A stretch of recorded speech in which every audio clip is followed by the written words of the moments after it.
potenciales. Sin embargo, el cannabis nos interpela desde muchos lugares. Un lugar que nos interpela es que si viene alguien acá y me dice yo tengo que tomar, no sé, amoxicilina o penicilina, no se puede ir al jardín de la casa y empezar a cultivar amoxicilina o penicilina.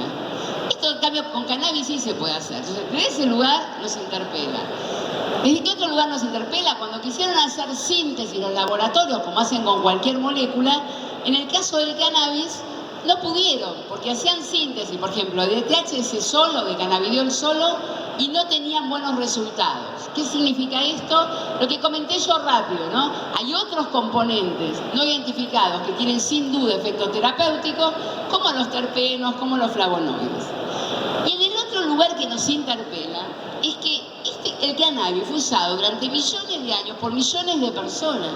Entonces hay un montón de información que se tiene que en realidad, para alguien más dura, como yo, que vengo de la ciencia y que estoy habituada y acostumbrada a usar ensayos clínicos controlados, como acabo de decir, ¿es justo que uno desconozca toda esa información? No, yo creo que no.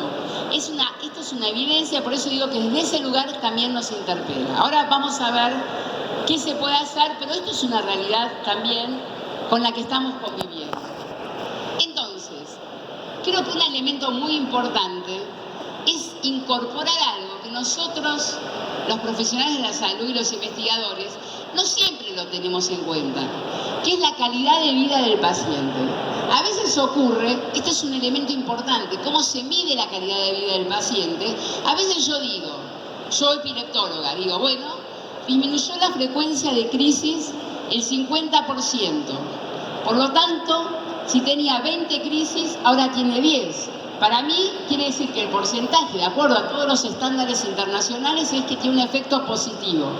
Y en realidad no siempre le pregunto al paciente y a la familia, ¿le alcanza a usted? ¿Usted le parece que está mejor su calidad de vida o no? Aunque yo lo catalogue como que respondió. Un elemento todavía más importante que este es la gente que tiene dolor, porque es una cosa muy subjetiva el dolor. Y entonces, los especialistas de dolor cuentan que muchas veces, cuando hacen las escalas, no hay una modificación sustancial, pero el paciente cuenta que tiene que usar menos opioides, que se siente mejor, que se siente que su calidad de vida está mejor. Y entonces, ¿eso qué hacemos? ¿No lo consideramos? Entonces yo creo que esta es otra cuestión que nos interpela el cannabis que tenemos que considerar. Esto también, más allá de lo que acabo de contar, de los millones de usuarios en los millones de años, la Academia Americana de Neurología y la revista más importante, una de las revistas más importantes que hay en medicina, hicieron esta lista de patologías que el cannabis demostró que tiene evidencia. En algunos casos escasa evidencia, en algunos casos mediana o moderada. En ninguno de estos casos cumple estos estándares que yo mencionaba, pero sí han demostrado evidencia. Esto es lo que cuando vienen los pacientes y me preguntan, ¿usted qué piensa, doctora? ¿Tiene tal patología? ¿La uso o no lo uso? Entonces yo le comento, mira, ahí tenemos escasa evidencia. Hay algunos casos que responden muy bien y hay otros casos que no responden. Pero no es porque estoy ocultando información, porque esto es la realidad. Y también cuando yo tengo colegas que dicen no tenemos ninguna evidencia, están faltando a la verdad. De la misma manera, cuando tengo otros colegas, los malos, yo uso el masculino porque los malos siempre son los hombres. Las colegas mujeres somos mejores.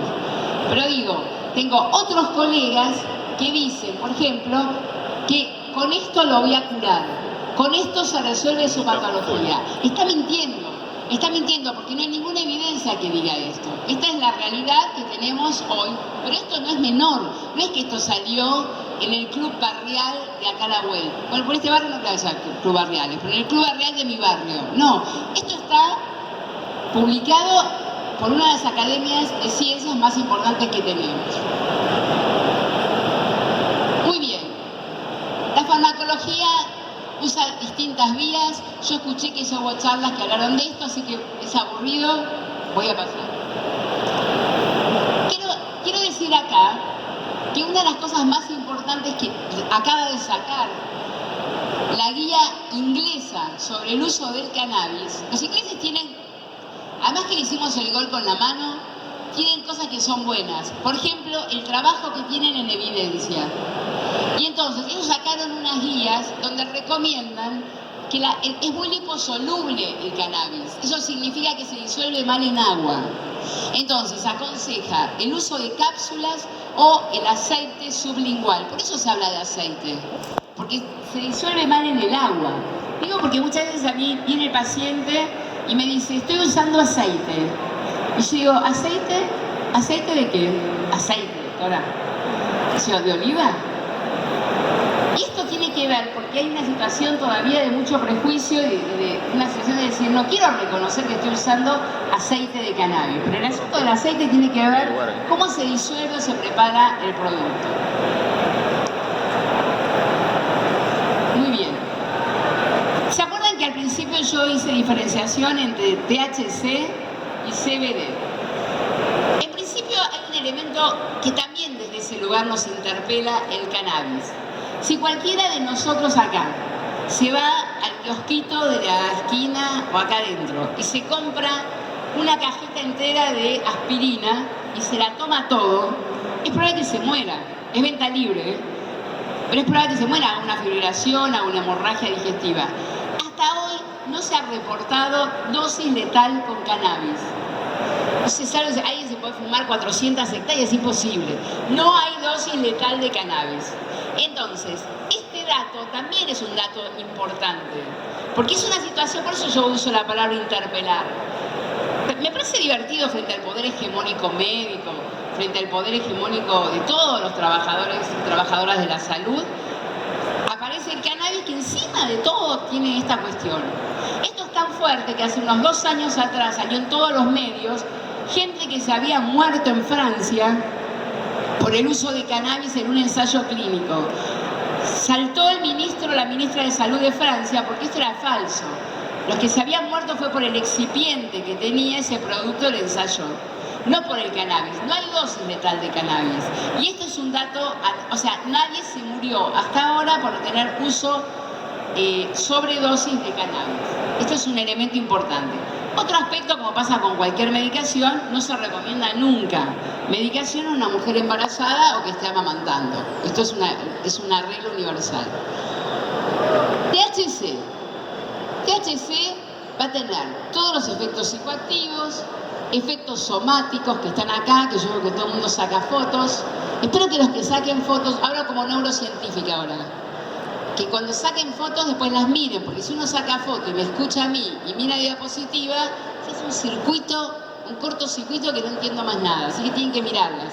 Si les quiere quedar algo de esta charla, porque tampoco vale la pena, pero les digo, somáticos, y también lo que se puede ver con el elevado uso, si hay una situación de intoxicación con cannabis, puede haber efectos de mucha ansiedad, efectos psicoactivos intensos con signos de psicosis inclusive. Esto desaparece cuando el cannabis se termina de eliminar, o sea que solo desaparece. ¿Qué pasa entonces con el CBD? Que me quedó ahí abajo, que la verdad que yo no veo nada, no sé, sí, se ve.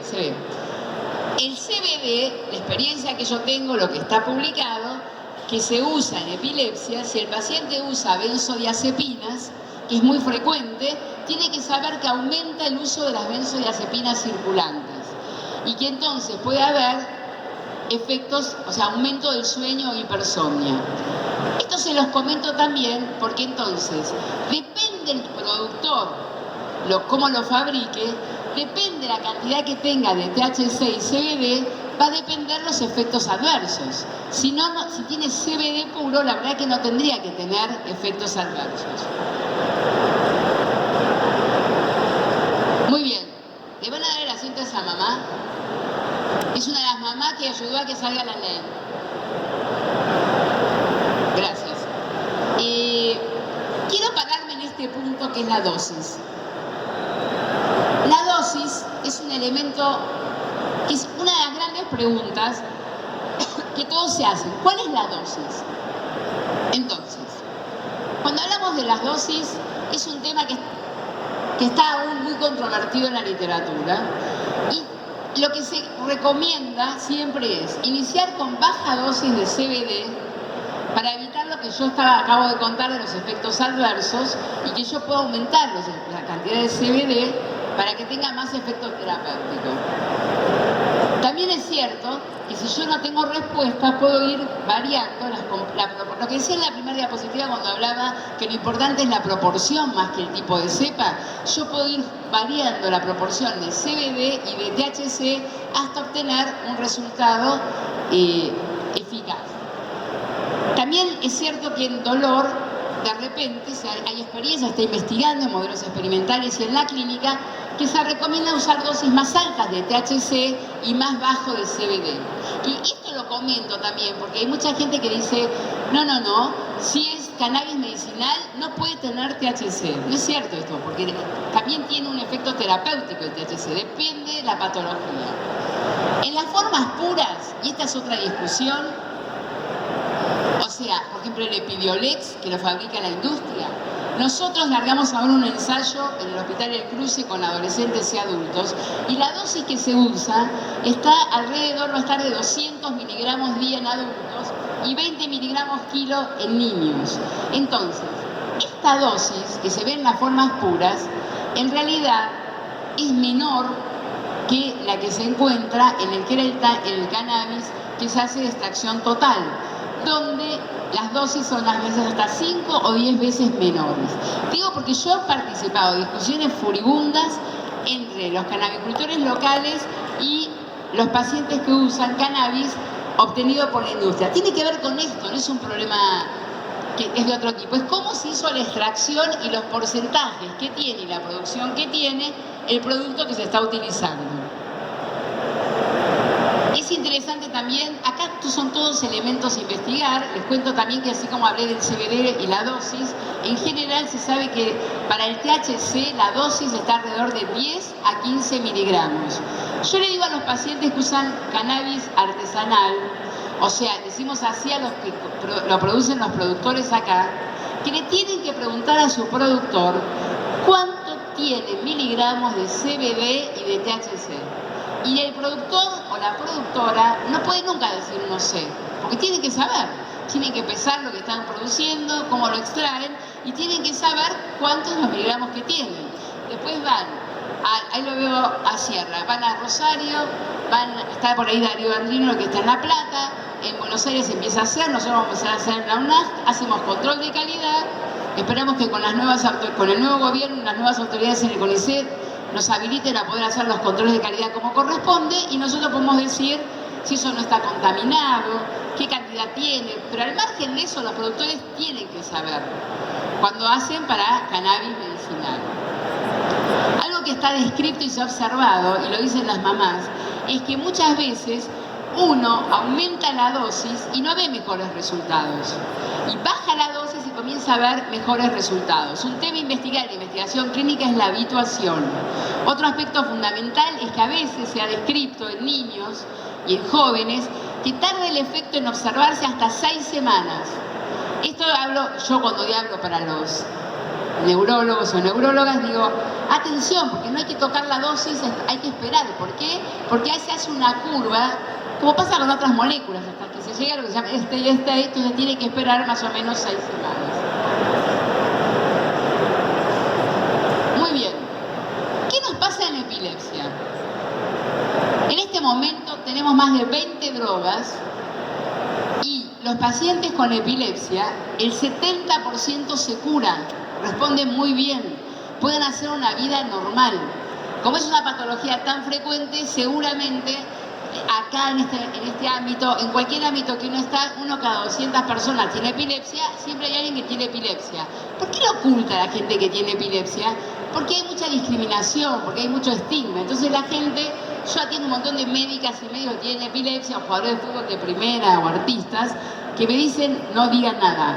Epilepsia que andan bien. ¿Por qué? Porque hay mucha discriminación. Hay un 30% de pacientes con epilepsia que no responden al tratamiento médico. ¿Por qué pasa esto? No sabemos demasiado bien por qué pasa esto, pero pasa. Entonces, por eso salió a buscarse alternativas mejores terapéuticas. Entonces, por otro lado, tenemos una ley de epilepsia y yo la muestro orgullosa porque yo soy autora de esa ley, que en el 2001 se sancionó y que a veces se cumple, a veces no, pero existe la ley y le permite al paciente implementar y hacer recurso de amparo para que se cumpla la ley. Entonces, ¿qué hacemos hoy? Hacemos cirugía de la epilepsia. En el Hospital El Cruce, donde estamos nosotros, en Florencio Varela, hacemos cirugía de la epilepsia para una población. Prepoblaciones, hacemos dieta cetogénica, para estos grupos refractarios, ¿no? Colocamos estimulador vagal y desde el 2015 a la fecha indicamos cannabis. Esta es nuestra experiencia.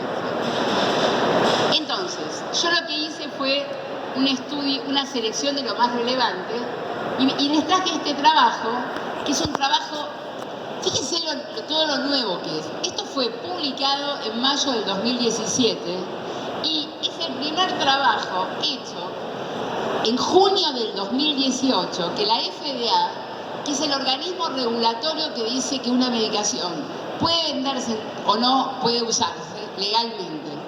Es como el ANMAT acá en Argentina. Y en julio del 2018 este estudio permitió, se llaman estudios pivotales, permitió que se apruebe esta molécula que está hecha en forma pura, porque lo hizo una empresa que es una empresa inglesa, que hizo el ensayo clínico con plantas, con CBD casi puro, el que les contaba antes, con una forma de pacientes que tienen una forma de epilepsia muy refractaria. Se hizo en niños.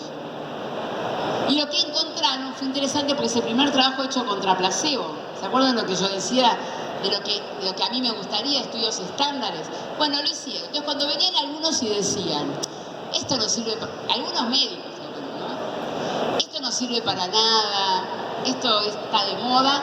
Ellos demostraron que estaría de moda, está de moda, pero sirve.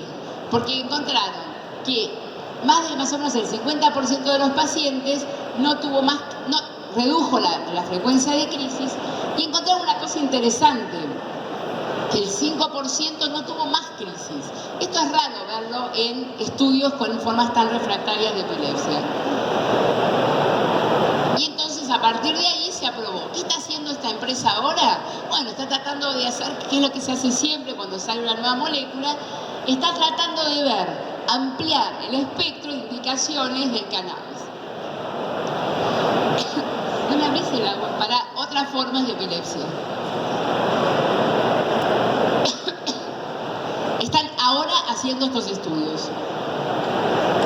Les quiero compartir que nosotros hicimos un trabajo observacional. ¿Por qué? Porque había pacientes que venían a vernos al Hospital Ramos Mejía y al Hospital El Cruce, que empezaban a usarlo. Y entonces yo quería ver qué pasaba. Eso se llama un estudio observacional. Reclutamos los pacientes en el 2015, 2016, 2017 y paso rápido porque estoy pasada de tiempo.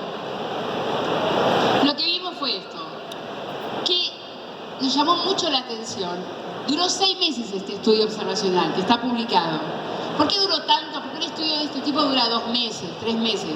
Y porque el efecto placebo no lo pudimos controlar. Es un problema metodológico que tenemos. Entonces lo que pensamos fue, es poco probable que la familia y el paciente durante 6 meses tengan efecto placebo. Es poco probable. No es imposible, pero es mucho menos probable. Y vimos que había 13% libre de crisis, o sea, no tuvieron más crisis en ese ensayo. Y encontramos también más o menos la mitad de la población que disminuyó su frecuencia de crisis. Por lo tanto, en realidad, otro aspecto, que era interesante y que está también publicado, es que nos contaba la familia o el paciente si eran encefalopatías epilépticas, que lo veían más conectado, que dormía mejor, que comía mejor. Entonces, con esto nosotros podemos, ¿qué conclusión llegamos? Que bueno, más o menos, un poco más de la mitad de la población tuvo una respuesta que fue muy positiva. Quiero que me escuchen esto, porque nosotros no encontramos, nadie hasta ahora encontró, que el 100% de la población tuvo una respuesta positiva. No. Estoy diciendo que alrededor de la mitad de la población, pero en esta población que es tan grave, que responde tan mal, es muy interesante esa respuesta, es muy buena esa respuesta, no teníamos otra alternativa. Y además, con presencia de efectos adversos, que la verdad no nos obligaron a suspender en ningún caso la medicación. Es interesante que la mitad de la población que vimos acá usaba cannabis artesanal, o sea, hecho por productores locales, y la otra mitad lo importaba a través del ANMAT. Y no vimos diferencias entre una población y otra población. Yo creo que, ¿qué vamos a hacer ahora? En el Garrahan se empezó, el Ministerio de Salud de la Nación inició, fíjense cuándo, vienen lento, marzo del 2018, nos convocaron a mí y a Roberto Caraballo en el Garrahan para yo hacer en adultos y adolescentes, en niños, un ensayo clínico con cannabis. Bueno, son lentos. Recién ahora consiguieron 2 empresas que donan el cannabis, recién ahora vamos a comenzar ese ensayo, que va a estar acotado. O sea, yo tengo muchas expectativas sobre ese ensayo, que va a estar más controlado que el que yo hice y que publicamos, pero tengo mucho más expectativas aún que se comience a implementar y reglamentar la ley como debe, ¿no? Esto les quería compartir y ya voy terminando. ¿Sí tengo que terminar? Bueno, no me miran, así que yo voy a seguir. La situación, es buena la situación en Latinoamérica, porque la situación en Latinoamérica lo que muestra es que casi todos los países están en situaciones de legalidad. Y esto les quería contar, es una encuesta que se hizo para ver si se pensaba que había más o menos acceso al cannabis. La enorme mayoría dijo que sí, pero lo que me pareció más divertido es que, fíjense, no hay diferencia por franja etaria. Yo que veo que acá hay mujeres y hombres, jóvenes, medianos y mucha gente con bastante juventud acumulada, y no encontraron diferencias en la posibilidad, en lo que pedían del acceso al cannabis. Como que también desde ese lugar el cannabis interpela, ¿no? Parece que no discrimina sobre lo de la edad. Por eso me parecía interesante. ¿Qué problemas tenemos? Bueno, hay una tensión que existe entre el cultivo artesanal y los laboratorios privados, que tenemos leyes con un Estado ausente hasta ahora, que como decía antes, esperemos que esto cambie, con leyes que son con problemas y son débiles, que en Argentina esta ley que salió, como yo había contado, gracias a las madres que batallaron y dieron la pelea para que salga, luego la fueron retorciendo hasta que salió la reglamentación, que todavía está peor, pero que no es irreversible. Esto se puede cambiar, se puede modificar. Y entonces, creo que trabajos que son fundamentales es el control de calidad de los productos. En la situación en la que estamos hoy, es una de las cuestiones que más me llegan a mí a ver los pacientes y la familia es: doctora, yo lo que estoy usando, ¿cómo sé si está bien o está mal? Esta incertidumbre no puede existir, porque yo tampoco sé. Y entonces, ¿cómo hay que saberlo? Bueno, hay que hacer controles de calidad, hay que hacer un registro. No es tan difícil, quiero decir. Hay que copiarse de los países que ya lo están haciendo para poder ver cómo se mejora y cómo tenemos los mejores estándares. Nadie, encima de sufrir y de estar enfermo por algo, tiene que encima estar angustiado pensando que está en manos de un delincuente, porque no nos vamos a desgarrar las vestiduras. Siempre hubo delincuentes y hay ahora delincuentes. Pero entonces, ese no es el problema. El problema es que si el Estado está presente y se hace lo que se tiene que hacer, esto se resuelve, no es tan complicado. Entonces, este es un punto, yo creo, crucial. Y por otro lado, está en toda la ley, que hay que ajustarla y modificarla. Tenemos tanto a nivel de CONICET, como de las universidades, como del INTA, y el INASE, que el Instituto de Semillas, están dadas todas las condiciones de recursos humanos y técnicos para poder hacer los mejores, o sea, producir, controlar la calidad, hacer ensayos clínicos de la mejor manera con los mejores estándares. No es que nos falte esa parte. Entonces, esto es otro aspecto que me parece fundamental. Y, por último, nosotros estamos muy interesados en lo que hace, todo lo que hace investigaciones preclínicas y clínicas para responder muchas de las cosas que yo mencionaba antes, que aún no las sabemos, ni nosotros ni se sabe en el mundo, que ya comenzaron en La Plata, liderados por Andrínolo, a trabajar con cepas locales. Hay un stand por acá, el que quiera puede ir a visitarlo, y me parece muy interesante.